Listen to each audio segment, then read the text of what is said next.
"Untuk apa tuanmu mengirimkan kamu ke sini?" tanya Guru Hamid. "Membunuh semua warga desa ini."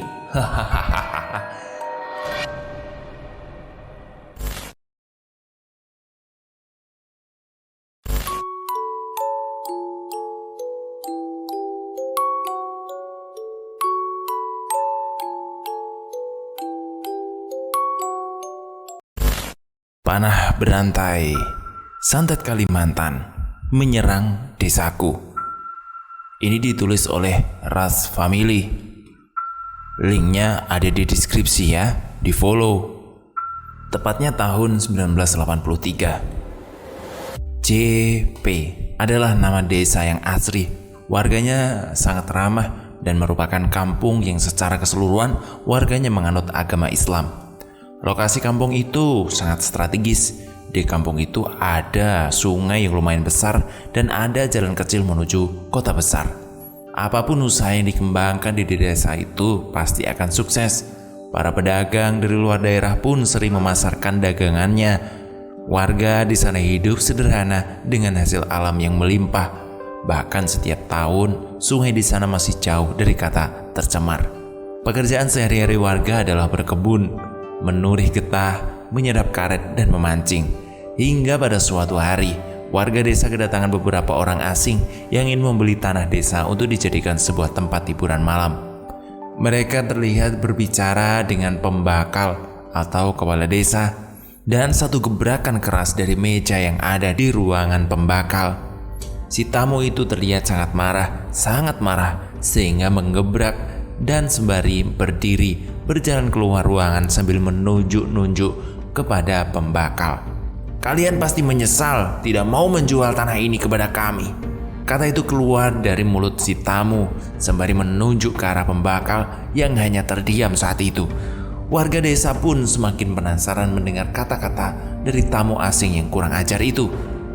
"Mau apa memangnya dia itu pembakal?" tanya salah satu warga. "Biasa, mereka mau membeli tanah desa kita untuk dijadikan tempat hiburan. Walau bagaimanapun tanah air kita, jangan sampai dijadikan tempat hiburan," sahut warga. Nah, ceritanya akan dimulai setelah penolakan ini. Beberapa minggu setelah penolakan pembekal pada tamu asing itu yang dipanggil oleh Pak Ilyas, ini beberapa warga mulai terserang penyakit aneh. Bagian tubuh yang sulit terjangkau oleh si pemilik tubuh ditumbuhi bisul sebesar piring. Bahkan cairan di dalam bisul itu pun terlihat jelas, tak seperti bisul kebanyakan yang cairnya berwarna putih seperti susu dan nanah.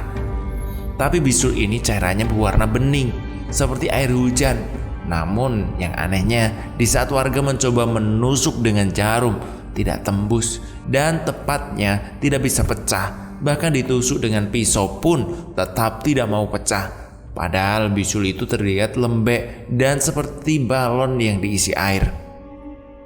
Namun tetap saja tak mau pecah. Semakin hari bisul-bisul itu semakin membesar.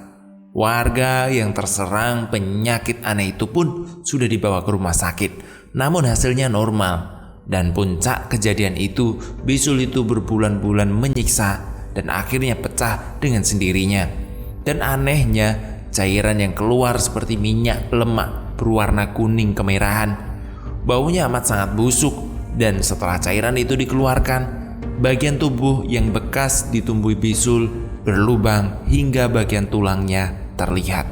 Keesok harinya warga ini pun dikabarkan meninggal dunia. Teror penyakit aneh ini pun berlangsung. Sampai suatu ketika, warga mulai resah dan mendesak pembekal untuk mencarikan orang untuk menghilangkan teror penyakit di desa ini. "Kita tidak bisa jika begini terus keadaannya, pembekal," sahut seorang warga. "Iya, saya tahu maksud kalian, tapi kemana kita mencari? Di desa itu ada dukun yang sakti, pembekal. Kita coba jemput saja dia," jawab salah satu warga yang istri dan anaknya baru saja meninggal. Iya, ya udah kalau begitu kita berdua berangkat menjemput dia ya. Malam ini kalian bawa warga pengungsi ke desa sebelah dulu," jawab pembekal itu. Pembekal dan salah satu warga berangkat menggunakan speedboat milik desa. Singkat cerita, pembekal pun sampai di rumah dukun. Panggil saja nama dukunnya adalah Emang Lehan. Nama yang disamarkan ya. Kalian Islam ya? Apa kalian meminum air bikinan kami ini? Ucap Emang Lehan sambil tersenyum. Kami ini terserah Emang aja. Ya, soalnya dalam ceret itu tidak mungkin juga kami memasukkan daging babi kan? Maaf, tapi di Kalimantan, tepatnya Kalimantan Tengah, memang bila kita bertamu ke rumah orang yang berbeda agama dengan kita sering ditanya apakah kita mau minum atau tidak. Dan memang ceret serta gelasnya mereka asingkan karena membeli gelas baru khusus untuk tamu yang muslim. Dan mereka sangat menghargai orang muslim kok di sana. Kalau boleh, saya tahu nih apa ini maksud kalian datang ke sini, tanya Emang Lehan. Begini Mang, di desa kami warga terkena penyakit yang tidak biasa, aneh sekali. Seperti bisul tapi setelah pecah, orang yang terkena penyakit itu meninggal dunia. Kalau begitu berarti warga desa terkena santet berantai tuh. Emang Lehan menumpai. Santet seperti apa itu Mang? Biasanya ada sesuatu yang ditanam orang di tanah desa kalian. Menghilangkannya gimana dan seperti apa Mang? Orang yang mengirim santet itu kira-kira apa tujuannya dan apa kemauannya, dan kenapa sampai warga desa yang jadi korbannya? Ujar pembekal dengan tertunduk. Entahlah apa tujuan mereka, mungkin orang ini iri atau gimana ya, sulit untuk dijelaskan. Nah, maaf sekali nih, kami ini hanya bisa menyediakan mie saja, lanjut Mang Lehan kepada kedua tamunya. Tidak mengapa Mang, mie pun sudah luar biasa. Terima kasih, jawab pembekal. Setelah makan ini, kalian berdua tidur saja di sini. Iya Mang, iya, terima kasih. Malam pun sudah sangat larut, pembekal dan temannya pun tidur hingga pagi tiba. Sudah bangun ya? Tanya Emang. Benar-benar nyenyak sekali tidur malam ini, ujar pembekal. Ayo, sekarang minum kopi dan sarapan dulu ya, ajak Mang Lemang kepada kedua tamunya. Tadi malam saya melihat desa kalian. Banyak sekali makhluk gaib. Desa kalian gelap sekali. Menurut saya ada orang yang ingin menguasai desa kalian, ucap Mang Lehan. Terus bagaimana Mang? Apakah Emang sanggup menghilangkannya? Saya tidak sanggup. Orang yang mengirim santet itu ilmunya lebih tinggi dari saya, ujar Mang Lehan menggeleng. Tapi ini saya memberikan alamat teman saya padamu. Coba kalian datangi dia. Dia guru pesantren di daerah Banjarmasin. Di sini ada alamatnya ya. Saya yakin dia bisa menghilangkan santet berantai di desamu, ucap Emang seraya menyerahkan gulungan kertas kepada pembekal. Kalian berangkat saja, mumpung hari masih pagi, lumayan jauh perjalanan kalian nanti. Iya Bang, iya Mang. Kalau begitu kata Emang, kami permisi dulu ya Mang. Terima kasih buat semuanya dan bantuan Emang selama ini. Kalau warga desa jangan dipikirkan. Jika mereka keluar dari wilayah desa kalian, maka mereka akan aman saja, ujar Emang Lehan. Seolah tahu apa yang dipikirkan pembekal, dan pembekal pun menghela nafas dengan lega mendengar perkataan Mang Lehan. Mereka pun dengan cepat melesat melalui anak sungai dan segera menuju Sungai Barito. Benar saja, perjalanan mereka memakan waktu kurang lebih 4 jam. Dan mereka masih harus naik untuk mencari pesantren yang tertulis di dalam kertas yang diberikan oleh Emang Lehan. Sekitar setengah jam mereka berjalan, akhirnya mereka sampai di pesantren yang dimaksud. Assalamualaikum, ujar pembekal mengucapkan salam dari luar pagar. Waalaikumsalam, sahut seorang anak muda sembari membuka pagar untuk tamu yang datang. Guru Hamidnya ada kah Dek? Tanya pembekal kepada pemuda itu. Oh iya, beliau ada di dalam. Mari masuk ke dalam. Abah guru ini ada yang mencari, panggil pemuda itu setelah mereka masuk ke dalam. Assalamualaikum, pembekal memulai pembicaraan. Waalaikumsalam, ucap guru Hamid sembari berdiri menghampiri tamunya. Masuk, jangan sungkan-sungkan, ujar guru Hamid mempersilahkan tamunya untuk masuk dan duduk. Baihaqi, buatkan minuman untuk tamu kita ya nak, suruh guru. Iya bah, iya, saut pemuda itu. Ada apa sampai mencari abah di sini? Tanya guru sambil tersenyum. Dan pembekal pun menceritakan semua yang terjadi di desanya hingga ia bertemu Emang Lehan dan mendapatkan alamat pesantren ini. Astagfirullahaladzim, jadi kayak itu ya kisahnya. Baiklah, setelah makan nanti kita langsung berangkat ke desa kalian ya. Alhamdulillah, batin pembekal dan temannya. Ini bah minumannya, kalian memasak ya nak. Setelah itu suruh santri yang lain siap-siap. Kita akan pergi ke desa paman ini, ujar guru Hamid sembari menunjukkan pada pembekal. Setelah beberapa lama, masakan para santri pun terhidang. Nah, ayo sekarang dimakan cepat ya, biar setelah ini kita berangkat, suruh guru Hamid kepada pembekal dan temannya. Para santri, kenapa tidak makan bah? Tanya pembekal seraya menyedot nasi. Mereka mungkin lagi makan di dapur. Setelah selesai makan, mereka berbincang-bincang sejenak dan mulai mempersiapkan pemberangkatan. Baihaqi, nih tolong panggilkan santri yang lain ya, dan bilang abah menunggu di Lating. Lating ini adalah rumah yang terapung di atas air. Kalau di daerah Kalimantan Selatan, biasanya di bawah lating dipasang ribuan bambu agar bisa mengapung. Tapi kalau di daerah Kalimantan Tengah, di bawah lating biasanya dipasang batang pohon yang ringan. Oh iya ya bah, iya, nanti kami menyusul ke sana ya bah. Guru Hamid dan dua tamunya pun meninggalkan halaman pesantren. Dan setelah beberapa saat menunggu, akhirnya para santri datang. Sekitar 17 orang santri ikut ke desa pembekal dan tamu itu. Dan mereka mulai memasukkan barang bawaan mereka ke dalam speedboat. Ada 4 speedboat yang mengikuti pembekal dari belakang. Setelah memakan waktu hampir 7 jam, mereka pun sampai di desa itu. Dan guru Hamid menyuruh santrinya menggelar alas duduk dan mereka mulai membaca doa. Bangsat, teriak warga yang bersama pembekal tiba-tiba. Guru Hamid tersenyum sembari berdiri menghampiri temannya pembekal itu. Jangan berhenti berdoa ya, ujar guru Hamid kepada santrinya. Assalamualaikum. Siapa kamu? Tanya guru Hamid. Aku hantu, iblis kiriman tuanku.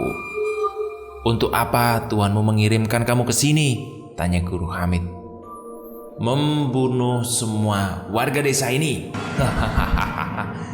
Berapa jumlah hantu yang dikirim ke sini ya? Tanya guru Hamid mulai geram. 30. Siapa yang ditugaskan memimpin kalian? Aku. Kali ini suaranya terdengar sangat berat. Aku tidak mau membunuhmu Hamid. Lebih baik sekarang kamu pergi, ujar suara itu secara tegas. Hidup mati itu di tangan Allah, jawab guru Hamid. Allah, bangsa kami paling kuat, lebih kuat dari kalian. Para santri yang mendengar itu mulai bersikir, La ilaha illallah, la ilaha illallah, la ilaha illallah. Makhluk itu mengejek dengan tertawa. Terus saja engkau mengucapkan itu, tetap saja akulah yang paling kuat. Baihaqi, tolong ambilkan air yang ada di dalam tas abah itu, ujar guru Hamid pelan. Setelah air di dalam botol itu ada di tangan guru Hamid, warga yang kerasukan itu mulai berhenti mengejek para santri. Kamu tahu ini air apa? Tanya guru Hamid. Bangsat, sudah aku bilang jangan ikut campur kau Hamid, ini urusan tuan kami. Tidak ada niatku untuk ikut campur urusan majikanmu, tapi majikanmu sudah keterlaluan membunuh orang-orang yang tidak bersalah di desa ini. Air yang ada di dalam botol itu pun disiramkan ke badan dan wajah warga yang kesurupan itu. Anehnya, ketika air itu mengenai badan dan wajah warga itu seperti tergantung melayang. Bangsat kau Hamid, teriak warga itu kesurupan. Kamu memilih pulang kepada majikanmu atau mau aku gantung di sini? Warga yang kesurupan itu diam, matanya terbejam dan mulutnya mulai meracaukan bahasa yang tidak kita mengerti.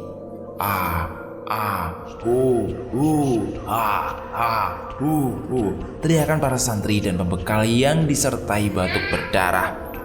Hahaha, sudah aku bilang, aku lebih kuat daripada siapapun, ujar warga itu semakin tertawa angkuh. Baca doa yang sudah Abah ajarkan kepada kalian, nak, ucap Guru Hamid sambil berjalan memutar. Allahu Akbar, Allahu Akbar, Allahu Akbar. Tidak ada yang lebih kuat melebihi Allah. Guru Hamid memukul warga itu dengan daun sawang. Maaf ya, aku nggak tahu bahasa Indonesianya, tapi di sini disebutnya daun sawang. Cuma di Kalimantan daun sawang ini biasanya digunakan untuk ditanam bersama uri bayi yang baru lahir. Bisa juga buat pengobatan tradisional. Daun sawang ditakuti oleh makhluk halus dan sebangsanya. Kemudian setelah dipukul dengan daun sawang, tiba-tiba warga yang kerusakan itu muntah darah kental dan berbau busuk. Ampun, ampun, ampuni aku Hamid, ampun. Siapa nama majikanmu dan apa tujuan membunuh warga di sini? Majikanku Ilyas, dia ingin mengambil alih tanah di desa ini. Tolong bebaskan aku, Mit. Tolong, aku rela mengabdi sama kamu, Mit. Tolong bebaskan aku. Apa omonganmu bisa dipercaya? Ucap Hamid. Aku berjanji, aku tidak akan pernah mengingkarinya. Bagaimana aku bisa percaya dengan makhluk jahat seperti kamu, ha? Bagaimana caranya aku bisa membuat kamu percaya, Mit? Sekarang, apa agamamu sekarang? Majusi. Maukah kamu ikut agamaku dan berjanji atas nama Tuhanku? Warga itu terdiam beberapa saat dan akhirnya dia mengangguk. Asyhadu alla ilaha illallah wa asyhadu anna Muhammad Rasulullah. Aku bersaksi tiada Tuhan yang berhak disembah melainkan Allah, dan aku bersaksi sesungguhnya Nabi Muhammad adalah utusan Allah. Dan akhirnya si warga yang kerasukan itu mengikuti setiap ucapan Guru Hamid. Kamu mau keluar lewat mana? Tanya Guru Hamid. Aku masuk lewat dubur dan aku mau keluar lewat telinga. Belum sempat Guru Hamid mengucapkan sesuatu, warga itu mengerang kesakitan dan memuntahkan cairan berwarna kuning bercampur darah, dan dari telinganya keluar darah segar.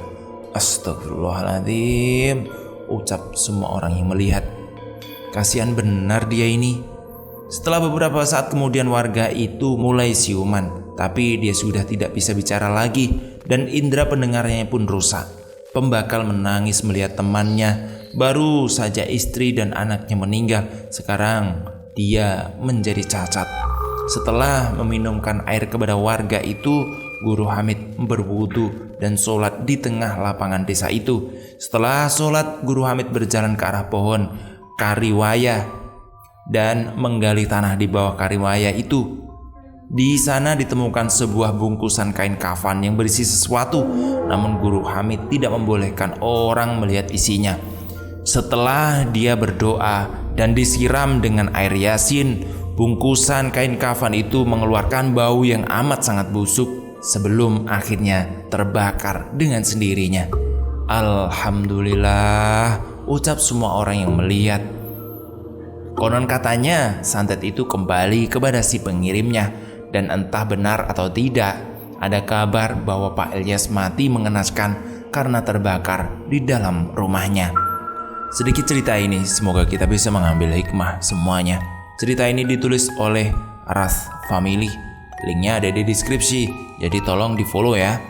Dan dicek juga cerita-cerita yang lain. Terima kasih.